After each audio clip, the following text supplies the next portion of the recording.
This is the Whiskey Sessions, a chance to hear creative process behind the music, a chance for musicians to let it ride and confess the life moments that spark their passions.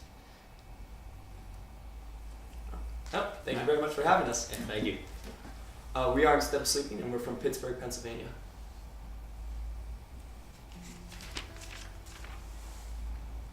How has living in Pittsburgh influenced your sound, style, music, and life?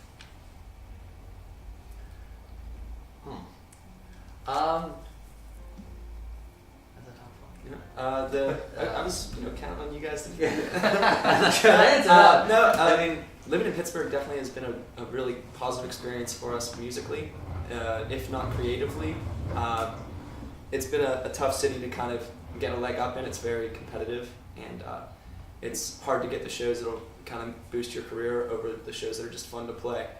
So that's about what I get from playing music in Pittsburgh. But creatively, I don't really draw anything from like the bridges or the rivers or anything like that. I like it that like we all live like so close to it, as that there's so many different like venues in Pittsburgh, like so many different places to play. So shows are easily there and easy to get on, but like you said, it's difficult to get on the ones that are really gonna get you up there. Yeah, I'd say definitely with there being how many venues there are in the city and how many bands come through the city, growing up, being able to go to all kinds of shows, that was definitely a big factor that inspired me to become a musician. So, what's up with the name Instead of Sleeping? Where'd that come from? Well, there's two stories. Yeah. Kind of. There's how the name came about, and then then there's the actual meaning. Our explanation of it. I'll tell how the name came about, and you can do it. Yeah. The band originally started out as like a instrumental side project thing, and Sean was in his basement, in his bedroom, like up to 3, 4 in the morning. It was late. And recording music on his laptop, and his mom come down and said, "Is this what you're doing instead of sleeping?" That's the lame version. That's the lame version. That's the version that we don't tell people, and then the version we tell girls and other people is more just what would you do if you never had to sleep for the rest of your life with all the extra time you had? And I think that's kind of a cool question to ask yourself whenever time is always such a huge factor with everybody, and you spend a third of your life sleeping. I think if you had another third to add on to your life, what would you do with it? Mine's lame. I said I'd learn another language. I thought that'd be really cool to learn a bunch of different languages with it. That would be cool. Yeah. I'd probably learn more instruments. Yeah. More instruments. Yeah. Okay. How do you guys go about, your songwriting? What's your process? Is it something that's natural? You guys try to push it at moments? How's that work for you? Usually it's one of us will come in to we usually practice like twice a week, or we try to at least. And one of us will come in with like a chord progression or like a rough skeleton of a song, and we'll just kind of jam out parts out together and just sort of flesh it out together and just sort of let it naturally happen. Because I feel like whenever I try and sit down and force like a riff, like I need a riff for this part, but it's not gonna come to me. My best riffs are the ones that I just pull out like that. Yeah, I definitely agree with. It's all about the chemistry you have with the other musicians that you play with, and I feel like we have really good chemistry, and someone can just bring just a single riff, like, hey, check this out, and we'll just, Corey will come up with something on the drums, and I'll write a bass line, and it all just comes together just by jamming it in a few minutes. Then we have a foundation to keep building on. And whenever you do have that bass line or that drum fill that you hear, and we're just playing the song, we play them over and over again, over and over and over again. And whenever you finally hear like that fill that everybody just kind of, we don't stop, we all just kind of laugh and smile, like that was what we were looking for. That was that bass line, that was that drum fill, that was that riff.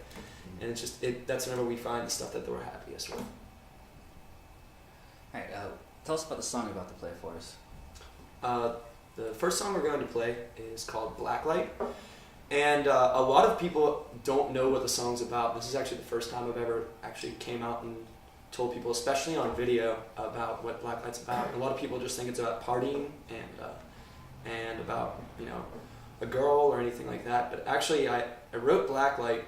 I was actually in an AA meeting for Alcoholics Anonymous, and I was looking around. It was my first time there. It was because I got jammed up, and it was for an underage drinking that I got. So I get there, and I was, just trying to get in and get out, but I was floored by these people. They came in, and this was their thing that week. This was what they came for, and they all just spilled their guts, man. Like, I don't know, I wouldn't want to ask anybody if they've ever been there, but these people come in there, and that's just their sanctuary. They feel safe there. It's this very almost spiritual thing that these people come in and just spill their guts about these terrible feelings and thoughts that are going through their heads, about how bad they need a drink and about what they lost. Things I would never even want to say to my friends that I was thinking about. And they just let it all out, and I thought that there was something really cool about that.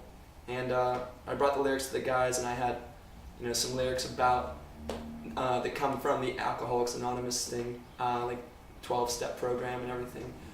And they liked it, and nobody really ever asked what it was about until now. So Blacklight's more about letting all your faults come out, just like under a blacklight.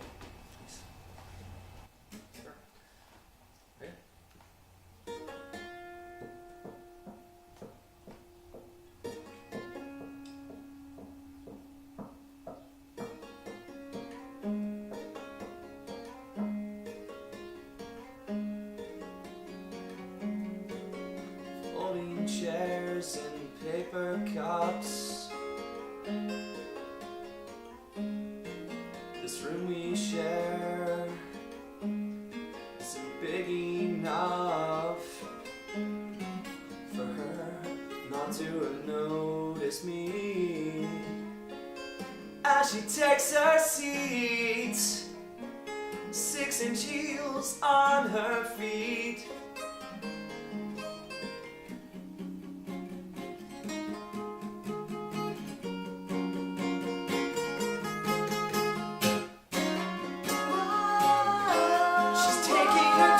Steps, feet have hit the floor, lips pressed around a cigarette, with 1 foot out the door.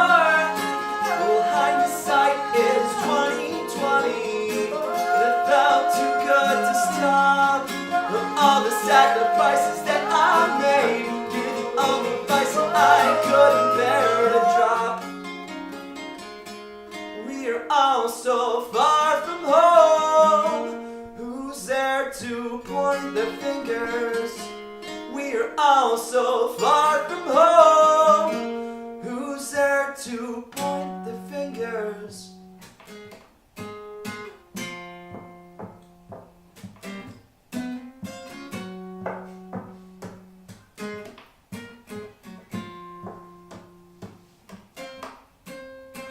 Take off your black tie, you're in the black light, the subject of debate, feel like you'll suffocate. We're in the rewind, but we don't mind. Sick from sitting still, arms on the windowsill, eyes open looking down. You're not a child now, the skin can barely fit, I sink my teeth into it. We're in the rewind, but we don't mind.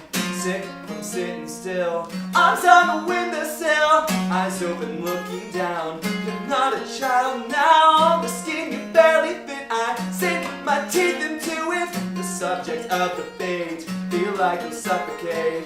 Take off your black tie, you're in the black light. You're in the black light, you're in the black light, you're in the black light, you're in the black light, you're in the black light, you're in the black light, you're in the black light, you're in the black.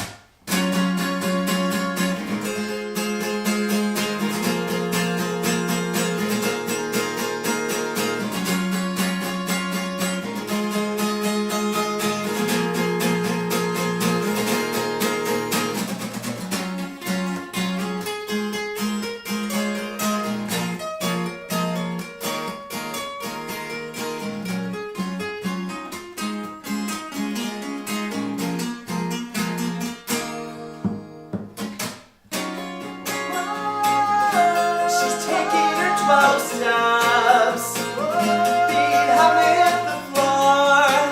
Lips pressed around a cigarette. One foot out the door.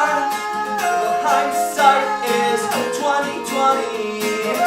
Felt too good to stop. All the sacrifices that I made, you're the only vice that I.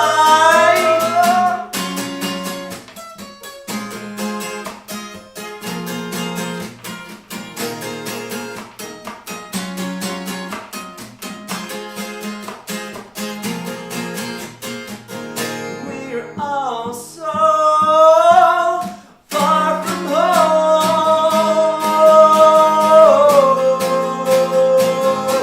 We're all so far from home.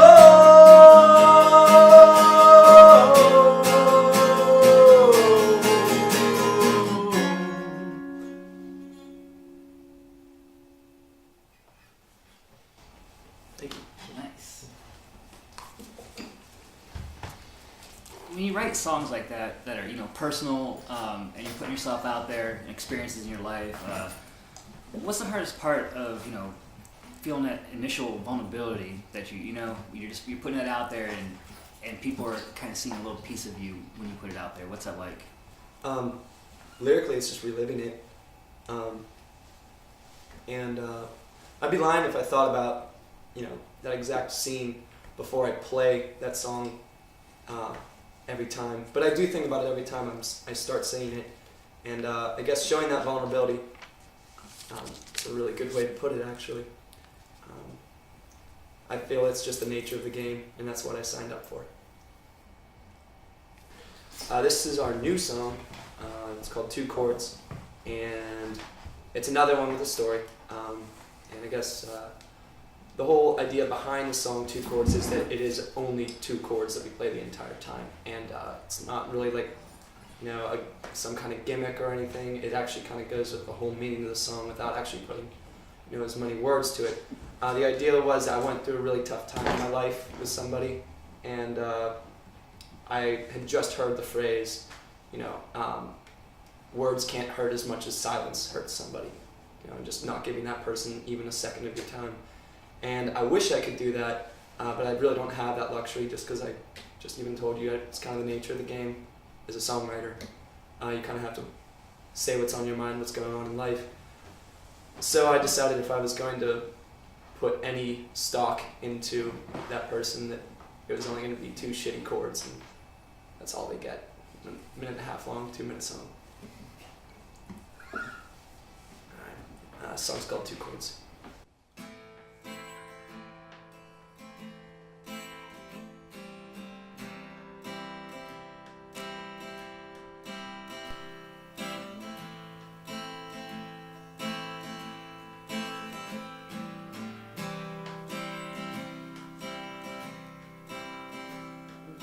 Writing you a song since I can't call your phone. They're piling up in your mailbox while you pretend you're not home. I wrote down every word, thought through every implication. My hand is in control now, my heart is on vacation.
2 chords, and I had 20 minutes to spare.